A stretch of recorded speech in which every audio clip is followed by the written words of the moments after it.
avergonzarme de estas lágrimas, ni callar mi corazón. Bienvenidos a Sin Límites en este martes 9 de octubre del 2018, programa número 28 de Sin Límites de edición 2018. Hay que jugarle el 8. Un pequeño comentario antes de la pausa y presentar anunciantes. Todos anuncian un nuevo paro de unidad de Unión de Transporte Automotor hoy 22 horas. Pero hay que aclarar bien qué significan las 22 horas. Porque el día de ayer a las 22 horas estaban todos los colectivos ya dentro de los canchones. ¿Y esto qué quiso decir? Quiso decir que a las 21 horas ya nadie podía subirse a un colectivo. Pasaban los colectivos vacíos, no alzaban la gente, descargaban a los últimos que traían y ya nadie alzaba a nadie. O sea que la gente que especuló que salgo del comercio, llego justo, todos los que pensaron que al hacer el corte a las 22 podían tomar su colectivo a las 21:15, no lo pudieron hacer. Y hoy seguramente va a ser de la misma manera. O sea, se dice una cosa y la realidad que entramos en un juego verbal. A las 22 horas todos los colectivos están guardados.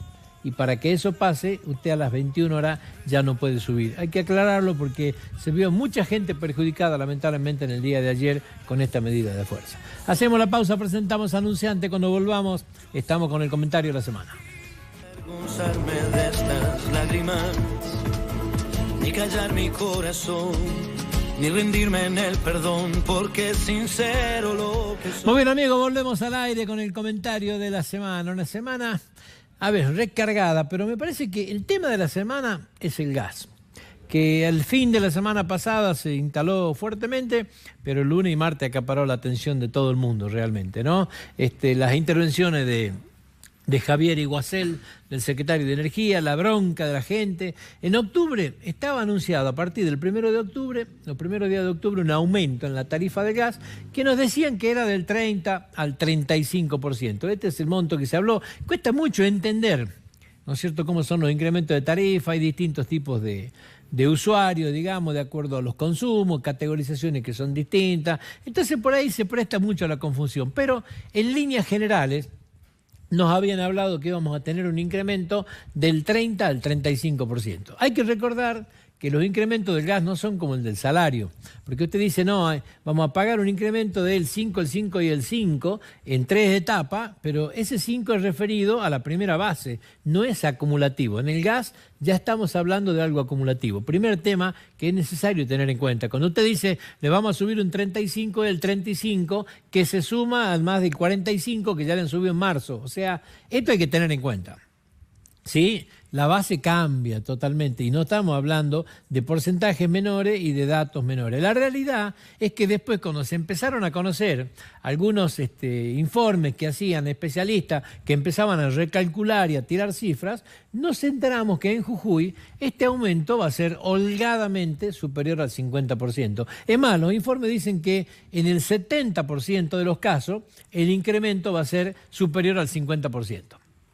O sea que ya estamos hablando de datos de una realidad totalmente distinta, ¿sí? A esto hay que agregarle algunos temas que salían respecto a los beneficios sociales. Muchos de ellos se recortaban, por lo tanto hay gente que por ahí lo sufre también de una manera distinta. Y aparecieron algunos números que hablan, por ejemplo, de la situación de aquellos pequeños comerciantes. Citaban como ejemplo peluquerías, panaderías, confiterías, bueno, donde el incremento va a estar en el orden del 100 al 120%. Por supuesto, cuando esto estalló, el grito en el cielo de todo el mundo, hace no mucho tiempo hacíamos informe de lo que es la situación del pequeño empresario, de esa pyme, que hoy recibe tiros de todos lados, que tiene una situación impositiva absolutamente agobiante, que hoy la están apretando de toda forma. Lo que está haciendo Renta y AFIP, intimando mañana, tarde y noche, está generando este tipo de cosas, que cada vez que abre su negocio le caen inspectores ya de todo tipo. Entonces evidentemente se siente asfixiado, que cuando va a sacar un crédito le hablan de tasas para descontar el cheque del 89%, y hoy la luz y el gas, ¿no es cierto?, se lo están prácticamente llevando puesto. Hemos dado ejemplo acá, ¿no?, de panaderías que hablaban que tenían que cerrar, de la imposibilidad de competir en igualdad de condiciones con lo que empiezan a trabajar de negro. Con estas cosas que pasan, ¿qué es lo que sucede? Y la gente se va al negro, entra en la informalidad, porque de alguna manera tiene que seguir comiendo, hace lo que tiene que hacer, pero ¿qué es lo que sucede? Y lo empieza a hacer en el marco de la informalidad, nada de aporte, vendiendo en negro, comprando como sea. Entonces, esta situación se fue cada vez agudizando mucho más. En el medio aparece Javier Iguacel con una declaración que cuesta entender. Desde lo político cuesta entender. Sinceramente, el gobierno de Mauricio Macri y la gran mayoría de sus ministros han demostrado tener cero de sensibilidad política y entender muy poco de cómo transmitir este tipo de cosas, porque salir a querer explicar de que vamos a tener que pagar en 24 cuotas la diferencia del dólar de las tarifas anteriores porque se facturó un dólar de 20,86 y usted va a tener que pagar ahora en 24 cuotas esta diferencia.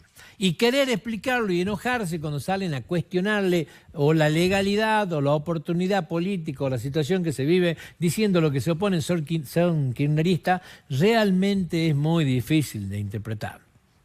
Ni queriendo uno puede llegar a cometer las torpezas que se cometen con este tipo de situaciones. Solamente asemejable que alguna vez con Duhovne que dijo, cuando confíe en el país voy a traer la plata, y era el ministro. Pero bueno, más allá de estas situaciones que realmente se han transformado en demasiado enojosas, instaló un tema donde, claro, tiene la arista que usted le quiera poner. Si quiere desde lo político le puedo llegar a decir, ¿cómo en este país pretendés cobrarme una retroactividad en una tarifa que yo ya la pagué? Cuando me están diciendo los señores legisladores que, por ejemplo, la ley de caducidad de dominio no puede ser retroactiva. O sea, la ley para recuperar la plata que se han robado todos los sinvergüenzas que hemos tenido en este país no puede ser retroactiva porque es ilegal, pero sí me podés cobrar la tarifa del gas retroactiva. ¿Alguien me puede explicar esto? La respuesta de lo político, va a llegar la respuesta de lo legal, sí, ya hay estudios jurídicos que han repartido por todos lados, han viralizado un esquema de qué tipo de presentación hay que hacer para evitar esto. O sea, es difícil hacer entender a alguien que una tarifa que usted la ha pagado allá en abril o en mayo, hoy tenga, ¿no es cierto?, que pagar una diferencia porque se ha facturado con un dólar que no era el adecuado, digo. Es más o menos lo mismo que usted compra una camisa en junio, la paga con una tarjeta de crédito en 3 cuotas y le diga, mire, cuando yo he ido a reponerla, la camisa costaba un 50% más, por lo tanto me va a tener que pagar una diferencia aparte de la tarjeta. Póngale, no es jocoso, ¿no? Uno lo presenta como chistoso, pero no es jocoso, porque están planteándole a la gente el pago de un retroactivo en un momento donde están todos agobiados, porque estamos viendo cómo digerimos lo que ya nos han dicho que tenemos que pagar de acuerdo al cuadro tarifario, y aparece esto. Hasta el propio gobernador Gerardo Morales salió a responder en contra de esto y a ponerse en contra de esto, ¿no? Salió a enfrentarse con el gobierno nacional diciendo hoy las tarifas están demasiado caras para que volvamos a caer con un tema como esto. O sea, nadie duda. En el medio aparecieron las petroleras ayer. Las petroleras hablaron de que se pueden llegar a paralizar las inversiones en vaca muerta, en todos los lugares, si es que volvemos al populismo energético de otra época. A ver, muchachos, no jodamos. Populismo energético hubo en la época del kirchnerismo, perfectamente.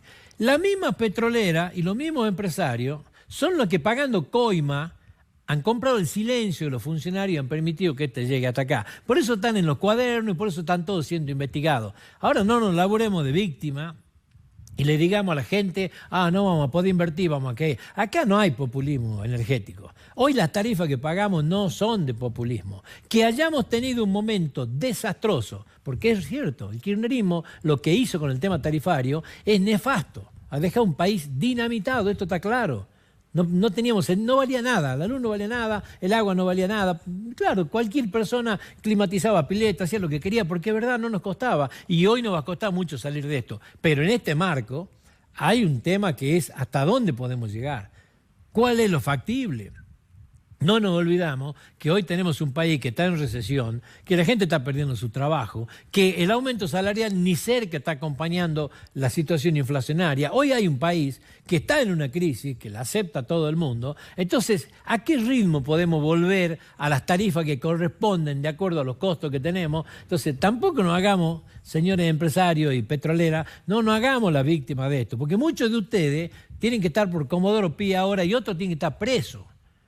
Entonces, tampoco amenacemos a la gente con este tema, porque hoy el horno no está para bollo. O sea, la gente no llega a fin de mes, no tiene cómo pagar esas tarifas. Entonces, pongamos las cosas en un contexto. Acá hay una realidad. Hay atraso tarifario, lo hubo hace mucho tiempo. Lo venimos avanzando, sí. Populismo no hay. Estamos pagando tarifas cara para el bolsillo de ahora. Que esto no alcance, perfecto, es otra discusión. ¿Es este el momento para pretender llevar adelante estos aumentos? Este es el tema donde entra la política. Acá es donde hay que ver la sensibilidad, hay que ver dónde estamos parados. ¿Se puede llevar un ajuste de esta magnitud hoy de nuevo? Bueno, este es el esquema donde parece ser que nadie se ha enterado. Le quiero contar a la gente que ni los salarios ni nada está acompañando un proceso inflacionario como para que hoy, muy suelto de cuerpo, apliquemos tarifazos de esta magnitud, que no es el único, ¿no? Vea el combustible, vea lo que ha pasado con la luz, vea lo que usted quiera. O sea, no es el único. La harina, el pan, ¿qué ejemplo quiere poner? Ponga el que usted quiera. Ningún salario acompañado de esto. Por eso, acá es donde hay que ver, ¿este es el momento para presionar de esta manera? Es la pregunta que uno le hace a la política y me queda duda. Hablando del tema salarial y saltando un poquito del tema, y nadie sabe qué hacer en el tema salarial. ¿Qué es lo que hacemos? ¿Cómo se cierra hoy una paritaria? Lo mismo gremialista. ¿Cómo pueden cerrar una paritaria? Es difícil decir cuál es la realidad. El Fondo Monetario ayer salió a decir de nuevo, cambió la expectativa inflacionaria, reconoce que va a haber un 40.5% de aumento. Lo dijo el fondo ayer, como también cambió y dijo, sí, no vamos a tener crecimiento cero el año que viene, vamos a tener una baja del PBI del 1.6%. Y este año lo vamos a consolidar en el 2.6, o sea, venimos en una franca caída, donde claro, es difícil aplicar ajuste de esto, ¿eh? Hay que buscar el equilibrio en este tema. Ahora, ¿cómo se cierra? María Eugenia Vidal ofrece el 20.70% a los docentes. Y la respuesta, ¿cuál es? Y es no, por supuesto que es no.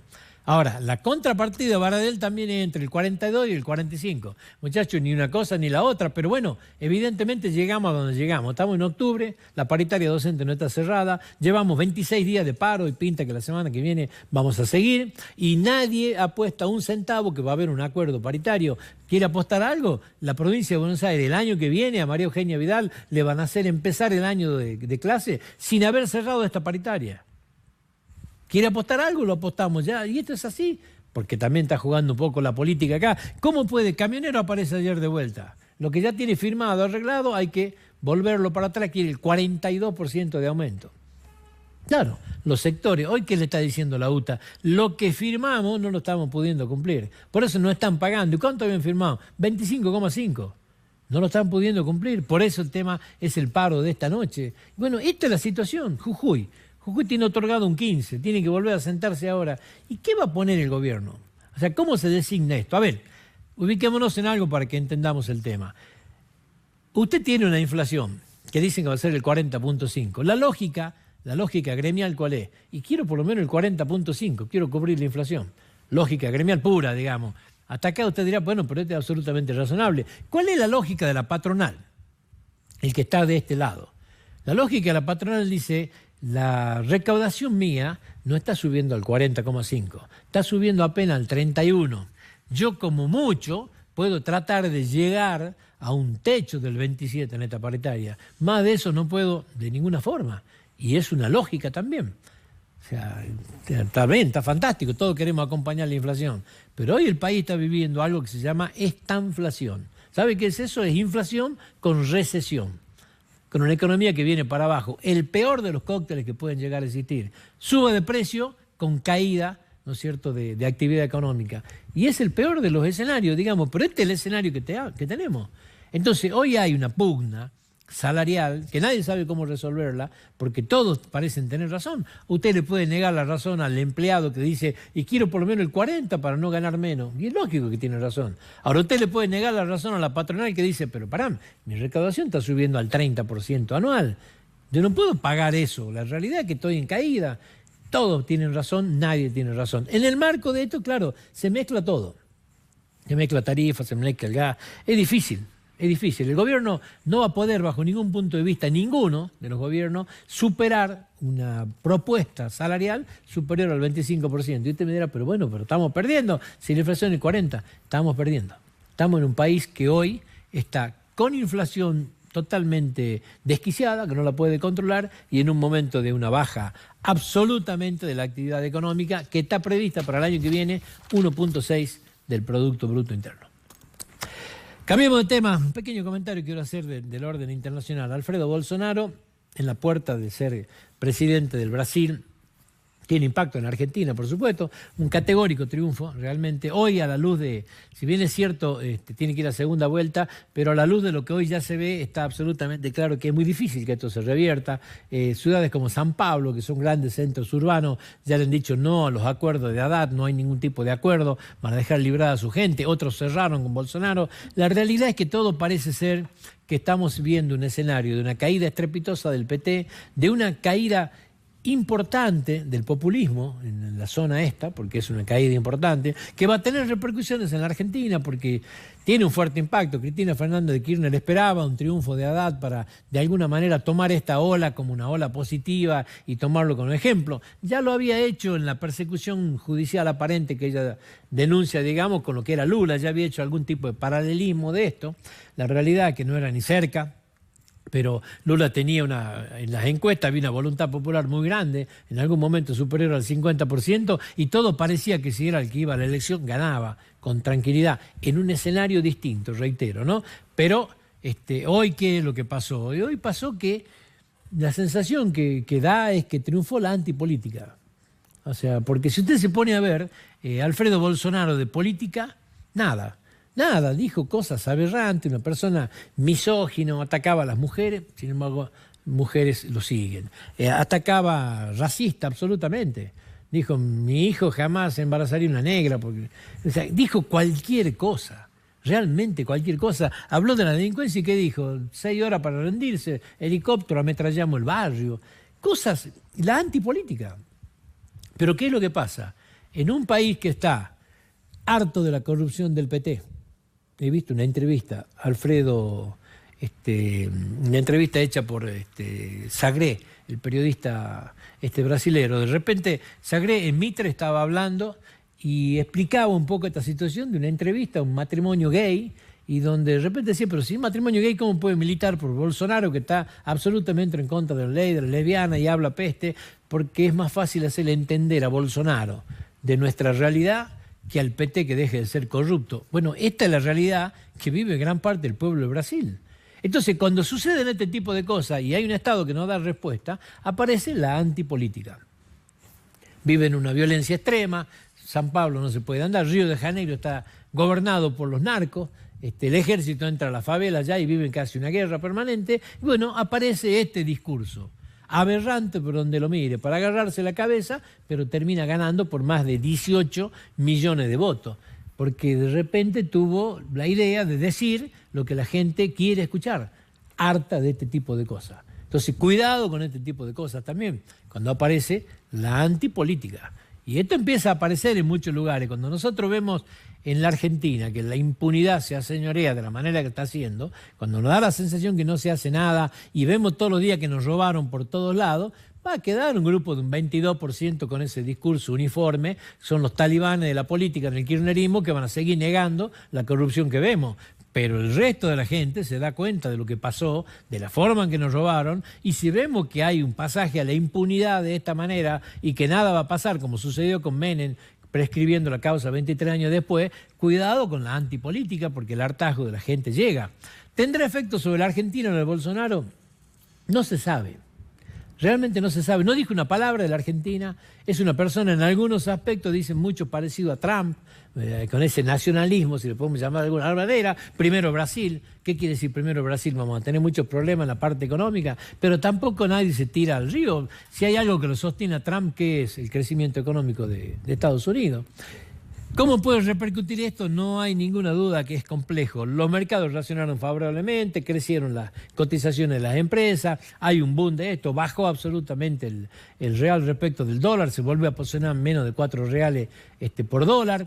La realidad es que hay un boom en Brasil de golpe con una persona que, si uno analiza, es decir, va a llegar a presidente, nos agarrábamos toda la cabeza. Así que cuidado, hasta hoy no hay...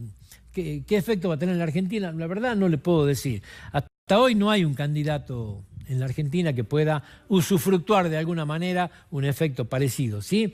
La corrupción kirchnerista y la inoperancia y la mala praxis macrista hasta hoy no ha encontrado quien pueda captar estos dos tipos de cosas, pero puede tener efecto en la zona, puede tener efecto en la región, hay un golpe muy grande y el populismo en la región por lejos ha retrocedido bastante con la derrota del PT en Brasil. Dos comentarios pequeños. 19 muertos frente a la Federación Gaucha. El otro día veníamos en el auto, bajamos absolutamente la velocidad en 400 o 500 metros. Lo digo porque ya en 2 programas consecutivos hemos hablado de este tema, de lo que es la llegada al acceso sur en la ciudad, de la autopista, de la multitrocha. Hemos ido tocando este tema y hemos sostenido un discurso que de alguna manera tiene que tener en cambiar los controles acá, ¿no? En la posibilidad de usar radares, de buscar otros mecanismos para que esto no pase. Frente a la Federación Gaucha, a pocos kilómetros acá, antes de llegar a la avenida Intersindical, esta avenida nueva para que usted se ubique, si usted viene en el auto y se toma el trabajo de ir despacito por la banquina para no generar ningún tipo de riesgo, va a ver que en una zona entre 400 y 500 metros frente a la Federación Gaucha hay 19 de estos monolitos que hace la gente cuando muere una persona en un accidente en ese lugar. 19 en 400 metros. No sé si existe algún lugar, digamos, con tantas muertes como en este lugar. Y acá estamos contabilizando solamente aquellos casos donde la gente ha ido y ha construido un monolito en recuerdo de esta persona que falleció acá. Porque, por ejemplo, en el mismo radio, en el mismo lugar, está caído todavía el cartel gigante que había de turismo. ¿Se acuerda de este vehículo que distribuía pan, que chocó y murió una persona? Bueno, acá no hay ningún monolito, no lo estamos contando, pero es un tema que yo me acuerdo, digamos, sí, porque sucedió hace no mucho tiempo. Hará un mes y medio hemos pasado acá las imágenes en directo, nosotros estando con nuestra mochila ahí. Bueno, esto que hemos visto acá, digamos, no está contabilizado. Y sin embargo usted puede contabilizar en 400 metros 19 muertos. Salvo algún hecho eventual, digamos, de un accidente gigante en un solo lugar, como pasó con los gendarmes, por ejemplo, ¿no es cierto?, en Salta, que murieron 53, que se cayó el colectivo al río. En accidentes individuales, no sé si habrá un lugar. No sé si la ruta de la muerte que conocemos a pocos kilómetros saliendo del General Sabio para retomar la multitrocha, no sé si tiene tantos muertos como tiene este lugar. Evidentemente que es necesario hacer algo y hay que empezar a pensar, ¿no es cierto?, de qué manera podemos morigerar esto. Que hayan muerto 19 jujeños ahí en ese espacio realmente es un tema que tiene que llamarnos un poco la atención. Hablemos de algo un poquito más lindo, porque la verdad que da bronca hacer periodismo hablando de estas cosas nada más, pero el fin de semana un grupo de periodistas ha visitado Cauchari, ha visitado la planta solar que se está construyendo, digamos, ahí, donde hay, bueno, ya un grado de avance grande y de alguna manera ha servido para a los comunicadores, a la gente que tiene que contar estas cosas, como contamos nosotros, lo que vemos, ha servido para instruirlos y mostrarles y hacerles conocer lo que significa esto, ¿no? Una planta donde realmente Jujuy creo que tiene sobradas expectativas de que no cambie mucho la matriz, no solamente la matriz energética, sino de alguna manera también la matriz económica, ¿no? Porque para Jujuy una planta de 300 megavatios funcionando con esa tarifa que ha logrado vender en la licitación del Renovar 1, que son $60 el mega, nos puede llegar a dejar 25 millones de dólares anuales, digamos, de rentabilidad, que no es poca cosa.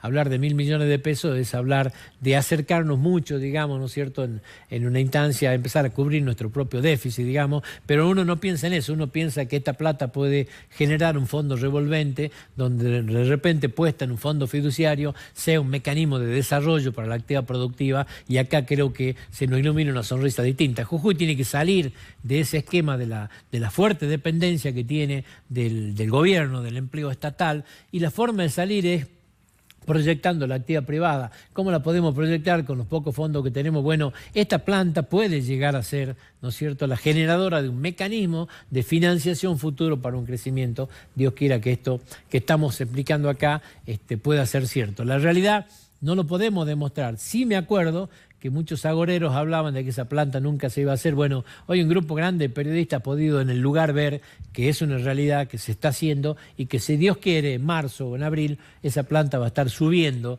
a la red, ¿no es cierto?, nacional de energía, 300 megas producidos en Jujuy, con energía renovable, con energía limpia y con un mecanismo que nos pone orgullosos a todos, porque es la planta de mayor altura, pero a su vez también la más grande que va a estar funcionando en el país. Dios quiera que estos plazos se den de la manera que uno espera que se den.